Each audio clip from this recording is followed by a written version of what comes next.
Jadi mohon maaf kaitan dengan hutang, no utang, no usang. Kita mesti hitung betul, kita mesti prudent betul, karena ini pernah dilakukan dan membuat banyak negara kolaps karena hutang. Bahwa hutang-hutang itu memang bisa mematikan. Maka hati-hati kalau mau hutang, terutama pada infrastruktur yang punya risiko tinggi. Kalau kita bicara pada industri pertahanan kita, mesti kita kuatkan industri dalam negeri. Jadi mohon maaf kaitan dengan hutang, no utang, no usang. Sehingga alutsista kita betul-betul kita lakukan transfer of teknologi dari dalam negeri. Hari-hari saya selalu bersuara terhadap apa yang sedang terjadi di Mahkamah Konstitusi.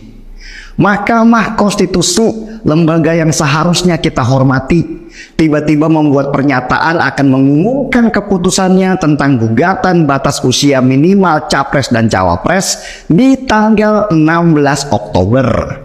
Padahal 3 hari lagi, tanggal 19 Oktober adalah masa pendaftaran Capres dan Cawapres. Apakah bau ini nggak anis? Kenapa lembaga tinggi yang seharusnya kita hormati tidak mengundurkan saja keputusannya sesudah Pilpres 2024 misalnya, untuk menghindari segala keributan? Kenapa harus dipaksakan keputusannya mendekati pendaftaran? Apakah ini memang settingan untuk meloloskan anak Jokowi supaya dia punya hak secara konstitusi untuk menjadi calon wakil presidennya Prabowo? Semua kasak kusuk di masyarakat ini seakan gak ada yang mau dengar. Mereka tuli dan buta bahwa konstitusi kita mau dipaksakan hanya untuk kepentingan sesaat saja.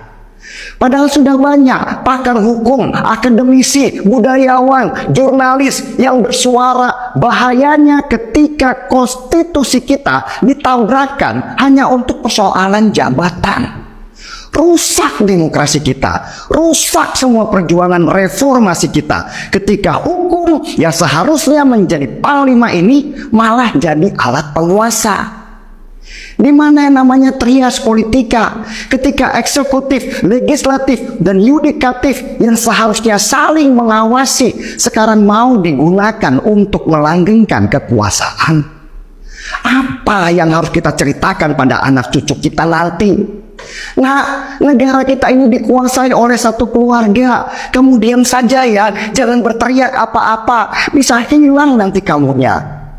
Begitu maunya, mau seperti zaman Orba yang berkuasa 32 tahun itu. Yang saya heran nih, Pak Jokowi, maaf ya, juga seakan-akan tuli dan buta. Ketika saya teriak untuk selamatkan konstitusi, untuk selamatkan nama baik, saya dituduh menyerang. Saya ini pendukung Jokowi selama 2 kali pilpres. Tapi saya bukan penjilat yang mengiyakan apa saja, apalagi kalau itu sebuah kesalahan besar. Saya sebenarnya nggak terlalu peduli dengan narasi politik dinasti atau apapun juga. Saya hanya peduli terhadap nasib bangsa ini ketika hukum bisa dimainkan oleh penguasa. Itu pengkhianatan terhadap reformasi namanya.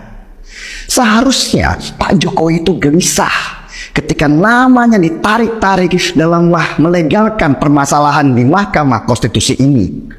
Kenapa Pak Jokowi nggak melarang saja anaknya yang belum cukup umur sesuai konstitusi supaya tidak ikut Pilpres 2024 ini?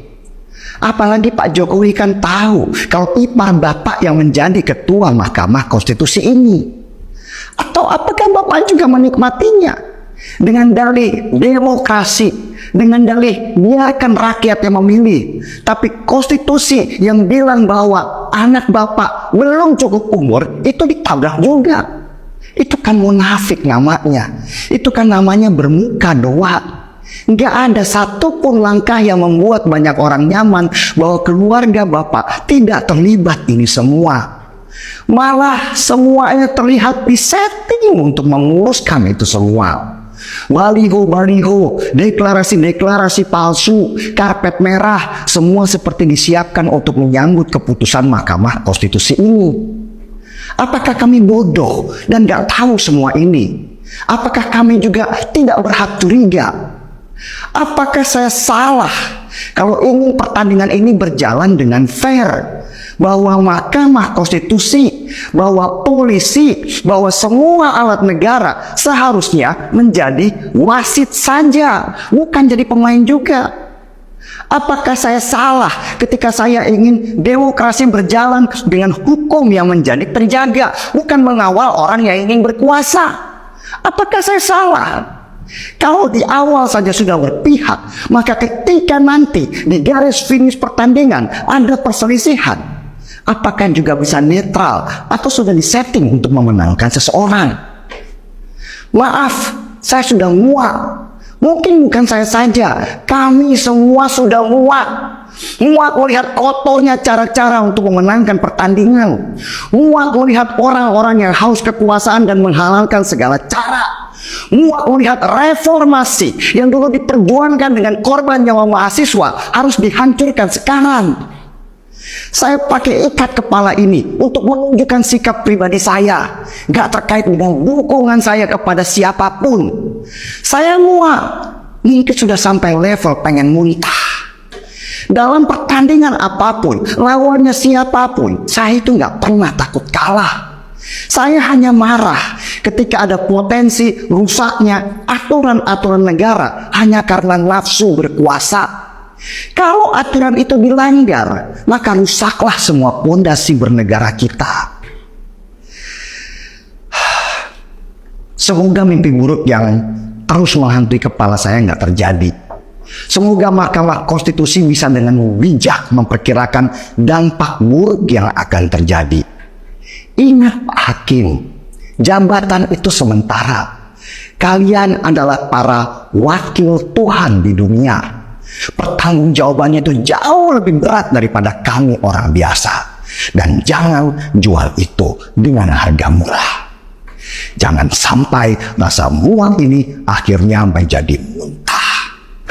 Sekian, dan sebagai tanda perlawanan saya mahal. Mahal mas, masa 300.000 ini? Diskonnya gede lah. Diskonnya gede. Keren, terima kasih. Sama satu lagi.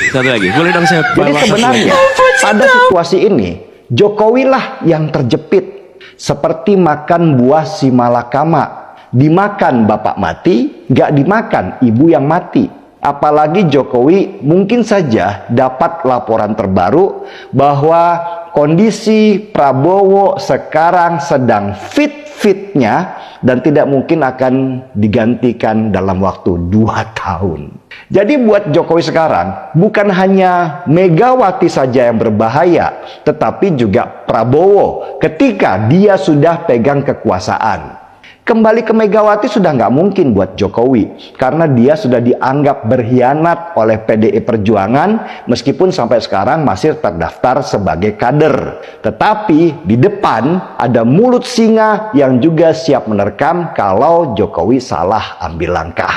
Ini yang membuat saya heran sebenarnya. Kenapa kok Pak Jokowi bisa-bisanya melakukan strategi politik pinggir jurang seperti itu kalau tahu ke depan kondisinya akan seberbahaya itu? Masa sih jawabannya sederhana banget? Karena Jokowi percaya bahwa Prabowo akan sakit dalam waktu 2 tahun dan digantikan oleh Gibran, atau memang Jokowi ingin menciptakan matahari kembar di dalam pemerintahan nantinya buat langkah anaknya Gibran 5 tahun ke depan jadi calon presiden? Nah, ini kan berbahaya untuk negara ketika roda pemerintahan digerakkan oleh 2 orang dengan kepentingan berbeda dan tidak lagi satu tujuan. Nasib negeri ini akan dipertaruhkan di depan nanti ketika terjadi gunjang-ganjing di pemerintahan, ketika presiden dan wakilnya ternyata tidak sejalan